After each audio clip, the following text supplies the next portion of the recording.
don't want what we know out there. How a person can go from really almost nothing to becoming a millionaire by owning rental properties. He would always buy these flip houses, and I just remember thinking, this guy is crazy. Why would he buy that house? In the past decade, there's been a huge surge in the peer-to-peer short-term rental market. Become an insider. So you have to know the rules before you get the game. Every second counts. So make every second count. Welcome to the Real Estate Jam. Whether you're just beginning or the best of the best, we're glad you're here. We will share successes, failures, and strategies for the action-taking real estate investor. And now to your hosts, JD, Annabelle, and Melissa. Hey guys, welcome to the Real Estate Jam podcast. I'm JD with my wonderful co-host. Me. Hey, how are you? Melissa. And we have a pretty great show today, especially for you guys that are looking for some insights on a multifamily investing. We have Brandon Magierowski, and he is one of the founding members of Real Focus Capital, as well as the CEO of Diamond Dynasty, which he'll classify later as his W-2 job. So it's definitely possible for you to be a real estate investor, successful real estate investor, and W-2 employee. And we'll get into that here in a few minutes. Brandon, thank you so much for finding time. Sorry for our late start, but I'm glad you were able to hang in there with us. Yeah, no problem. Thanks, JD. Thanks, Melissa. I'm excited to be on. Great. So really what we would like is if you could just introduce yourself a little bit, give a kind of the quick version of your story and how you got started in real estate, where you came from, and why it's important, why our audience should listen to you. Sure. Yeah. So I'm actually originally from Alberta, Canada. I came down in 2004 to Shreveport, Louisiana to play college baseball. I got recruited down here. Shreveport, our favorite. Yeah. So I've lived in Shreveport since 2004. I met my wife during my college playing days. I came back and I coached a couple of years of college baseball. And at that time, that's what I thought I wanted to do. I loved baseball. That was my path. Collegiate coaching, that's where I wanted to go. After my first season of college baseball, I kind of saw the writing on the wall that it's a long road to have financial freedom through being a college coach. Right. So I always had the entrepreneur spirit. I wanted to do something on my own. So I got into the coaching and actually started a baseball company with a group of guys where we host travel baseball tournaments throughout the Southeast. We've grown that business since 2014 from 5 tournaments in one state. Now we host over 100 events across 12 different states, mainly in the Southeast. And along my path with the baseball company, which is Diamond Dynasty, that's my W-2 job. I'm the current CEO for that company. One of my partners, Ramsey, who you guys have interviewed before, he was doing real estate in the Panhandle of Florida, specifically Panama City. He was doing short-term rentals, and he kept talking about it during our conversations when we were running baseball tournaments together. And I just think, man, this sounds great. Like, how are you doing this? What are you doing? So he basically kind of took me under his wing and said, hey, read these 2 books. One was Rich Dad, Poor Dad. One was just a general real estate investing book, how to buy locally, and kind of like the fix and flip model, but for multifamily. I read the books. I came back to him. Fast forward 6 months. That was back in 2016. We bought a triplex 3-unit deal in Shreveport together. 8 months after that, we bought a 6-unit deal together in Shreveport. And I managed those properties myself for the first year, really got into the weeds, and quickly realized that I'm not a property manager. There's experts out there that can do that. But we had those 2 properties together, and he kind of showed me the way he operated his in Panama City. But what we found was his success in Panama City wasn't translating to Shreveport, but the properties were not performing like they were in the Panhandle. And we're just like, well, what did we do wrong? Because we underwrote them the same. They fit the mold. They fit the 1% rule. They fit everything we needed them to fit, except the only problem is we didn't do the proper market research. It was a big wake-up call when we heard a guy named Neil Bawa on a YouTube video. He's a big syndicator, multifamily syndicator in the country. He said the worst market to invest in in multifamily is Shreveport, Louisiana. So We missed that memo. Yeah, we missed. So I'm not sure if you know, but I lived in Shreveport from 2004 to 2014. And our first deal together was a 10-plex in Shreveport in the closest thing to a war zone I've ever heard about. And where was it located? It was on Herndon, which is the week after we bought it, or maybe like the next day after we bought it, in the house right next door to our 10-plex, which was 2 4-plexes and a duplex on the same lot. There was an execution style gangland murder in the house right next door. And it was just kind of all downhill from there. We had problems with property management. So I was laughing and smiling so much at your story because it is also our story. Yeah. Well, I read the books, right? The book said, to buy your first property, buy it in your backyard. So you can touch, feel, see it, your hands on it, which is true. However, if you live in a market where a multifamily property will not perform like it should, then you should not buy in your backyard. You should buy in the correct market. So it was a big wake up call when we heard Neil say that. We're just like, whoa, that makes a lot of sense. It makes a lot of sense because of all the delinquencies we're getting, bad tenants. Our properties aren't in the war zone, but they're not in the greatest neighborhood. Right. We still own those properties today, and they're performing, but they're not performing to the cash flow that we underwrote. Right. So we hear Neil Bawa say this. Ramsey and I look at each other and we said, we need to go to that guy's conference and figure out how we did it wrong. And we want to go bigger. We want to go to big apartment complexes, but we don't really understand. We drive by these apartment complexes and it's like, how the hell does somebody buy that 100+ unit apartment? Like, I know how much it costs us to buy the 3 unit. I don't have the money to buy the 100 unit. Right. We went to the conference. It was about a 2.5-day conference. It was unbelievable. It was no upsells. It was a straight educational networking event. And we came back from that and said, this is what we're going to do. We now know how to research markets. We now know how to have the playbook to syndicate apartments. Let's build the team. So we built a team with another military guy named Joey Bickham. He's stationed in Panama City. And he's 15 years of project management in the United States Navy, specifically underwater construction. So if he can do it underwater, I'm sure he could do it on land. I'm not an expert in that. It's not my field. That's his part of the business. And then recently we picked up a local guy named Chris Kuhneman, who is a passive investor on about 6 units, 6 deals, 6 big multifamily deals throughout the country. So we have the team of 4. And since 8 months ago, when we built the team, we have closed on an 8-unit hotel in South Louisiana, a 10-unit property in on Gulf Avenue in Panama City Beach. And we just got involved in a 119-unit deal that closed in Lubbock, Texas. Nice. And it was just basically from the point of going to that conference and just slowly building it brick by brick, right? Learning, meeting more people, learning their stories, building the team, creating the right network, priming our investors for bigger deals to come and keeping them in the loop on what we're doing. Long story short, we got that 119-unit deal. We came in on the deal 2 weeks before it was supposed to close, and we raised $500,000 in 8 days. Wow.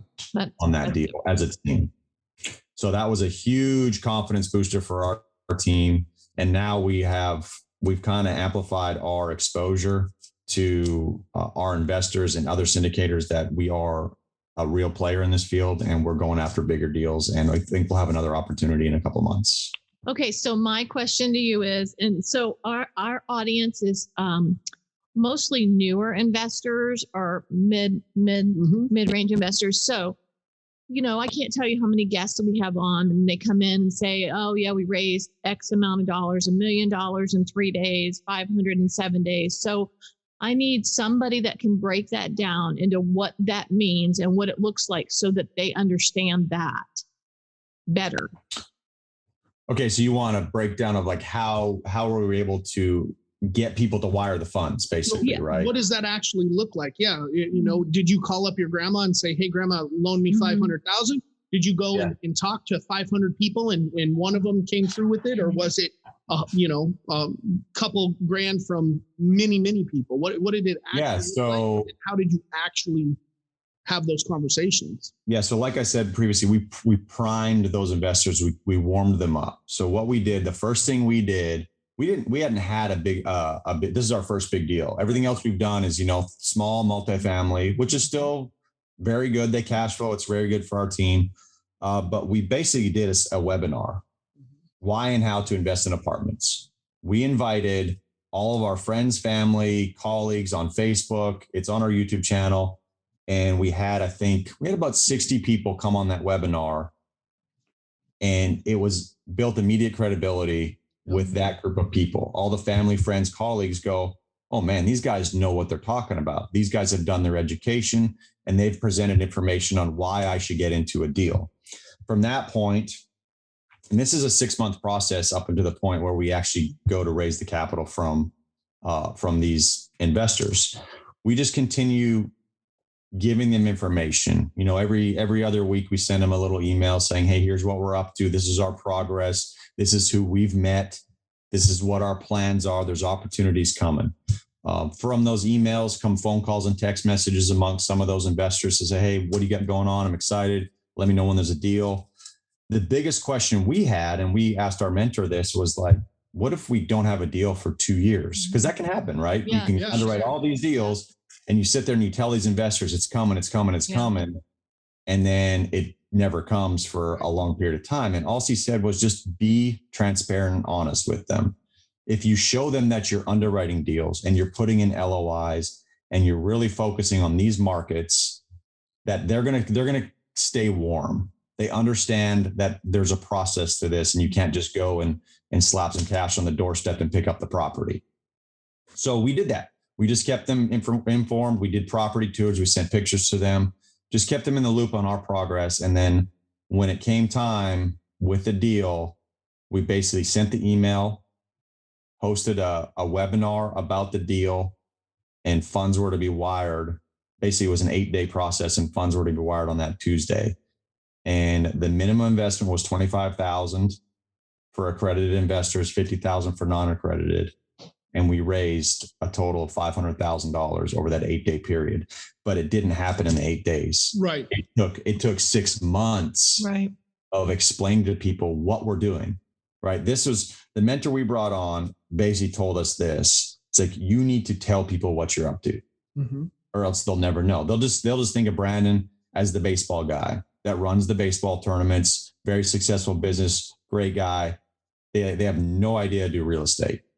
The second that I got off, I guess, my ass and said, hey guys, this is what we're up to and this is why we're doing it. And here's the opportunities for you.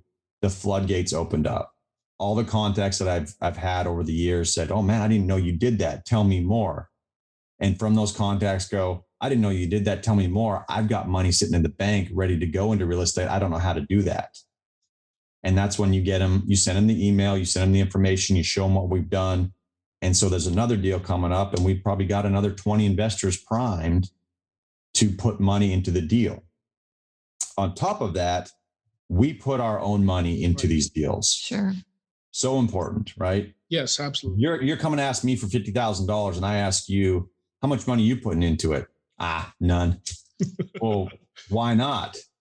Okay, there may be a reason. Maybe you have no money left. Maybe you have no personal capital left. You're saving for the next deal, but every deal we've done to date, we've put our own money in. And that's just because we believe in the deal as well. Right. So I guess, that's a long answer to your short question, Melissa, but bottom line is, if you want investors to invest in your properties down the road, start connecting with them today. Yeah. And I liked how you said that because we get all caught up in that 8 days and then, okay, why can't we do that in 8 days? But like what you said, it's 6 months. It's maybe longer sometimes. Right. Yeah. Right. It's an overnight success that took 6 months. Yeah. Correct. And it comes down to, right, you got to build a brand and a presence and have legitimacy behind all of that. So we have the website, we have G Suite Google emails. So it's Brandon@realfocus.org, not Brandon at Gmail, right? Mm-hmm. We're building a legitimate brand. Correct. And that just creates credibility. It really does. It shows people that we're serious about it, that we put money into it, that we put our own money in the deals. We built the right team, and we're connecting with other like-minded investor groups to partner on deals. Like this deal, the Cove in Lubbock, the 119 unit deal. We didn't take that down ourselves. We were brought into that deal by VFR Capital and Georgia Brew to be partners on it. And that's what I want people to understand too, is that this is not a lone soldier game. These big deals, these 100 plus units, 200 plus units apartments are being taken down for the most part by 3 or 4 different groups like Real Focus. And each one of those groups carries a different responsibility amongst the team. Can you elaborate on that part of it as well? Sure. Yeah. So like I'll just use this example of the Cove. VFR Capital, they are the asset managers and the project lead. They're going to basically take the whole lead on everything because it was their deal. They founded the deal. They got it under contract. Georgia Brew is a sponsor. Georgia Brew has the net worth to sign on the loan documents. Plus he has the construction company. So he's doing the construction management. They brought us in at the back end because one of their other groups dropped out, couldn't raise the capital, to come in, raise the capital, and be part of the asset management group. And that's why you had to do it in 8 days. Right. Yeah. We got the deal sent to us 2 weeks. It was 2 weeks before closing. They said, we need a group to come in and do this, this, and this. We said, well, this is our opportunity. And by the time we vetted the deal, like we vetted the deal first, we underwrote it, we vetted the market, we vetted the teams that had the deal. Before we put anything in front of our investors, we need to believe in the deal. Right. Because this is our first real opportunity to give these investors an opportunity to invest their own money. We better make sure it's with the right team and it's the right deal, or they'll never come back. For sure. Yeah. So, I mean, just to elaborate, Melissa, it's there's always different roles within these big syndications, right? There's the asset management, there's the construction management, there is property management, there's capital raising. So they basically take the pie and they slice it up a bunch of different ways and share it with all the groups based off of what they're contributing to the deal. The smaller deals that we've done, the 8 unit and the 10 unit, those are joint ventures. Mm-hmm. Where we're going to just bring in, us 3 are going to go pool our capital together and go buy that. We all have a responsibility, but it's just a joint venture. There's no big PPM lawyers involved. Some of the PPM documents for syndications are $20,000, $25,000 for lawyer fees to do that. So when you have a smaller deal that's under $2 million, you usually want to joint venture that amongst 3 or 4 like-minded people that you trust and can pool money together and buy it. Good info. That's good. Really I like how you broke that down. That makes sense for sure. Yeah, it is. So what are you looking for now, and how can some of our audience, either help you find that or connect with you guys to see a little bit more about what you're doing and the direction you guys are going next? Yeah. So our criteria now, we are looking for 100 plus unit deals in Texas and the Panhandle of Florida are our 2 major markets we're looking at. And those are generally value add properties, which means we want to go in, do a light lift, renovate the units, increase the rents, increase the value, increase the cash flow. And that generates the returns we need for our investors. Right. So 100 plus units, Texas, Panhandle of Florida. We are also looking for joint venture opportunities amongst our group. So we'll never stop looking for that low hanging fruit, those 10, 15, 20 unit deals under $2 million that we can pull capital together. And that would be a great cash flowing asset, right? The name of the game is cash flow. And if we want financial freedom, like I do in 5 to 10 years, well, there better be money flowing into the bank account or I'm just going to keep working, right? You got to have the cash flow. We're not buying for the equity. The market appreciation is great, but we're looking to force appreciation and generate cash flow. If you want to find me and our team, it's just realfocus.org. Realfocus.org. Our team is listed on there, our contact information on LinkedIn. We also have our own podcast that we just launched a couple of days ago. It's the Real Estate Investing Podcast. We saw that. I am. Awesome. I'm one of the hosts, and Ramsey, my partner, is the other host. So that's why we're really looking forward to getting that off the ground. We've done about 12 interviews. You guys know how it is to launch a podcast, right? It's especially when you've never done it before. Well, I think you guys are definitely headed with the right direction. Ramsey built that real estate investor podcast guest page. It was genius. And that's helped us out tremendously on getting people onto our show. And I think that was the way that you guys handled your launch by setting all this stuff up beforehand was absolutely genius. I wish we would have thought of that beforehand.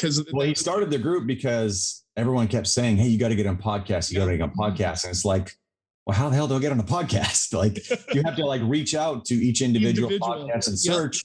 Or get a virtual assistant to do that. And it's like, well, why don't I just create a group and get all these people together? Because I'm sure you guys have the same pain point. You want good guests and guests want to be on good podcasts. So it's a great marriage. Yeah. It was great. Now we've got to be respectful of your time since we weren't this morning or earlier, but if you could, because we didn't get to hit on this very much, earthquake. Sorry.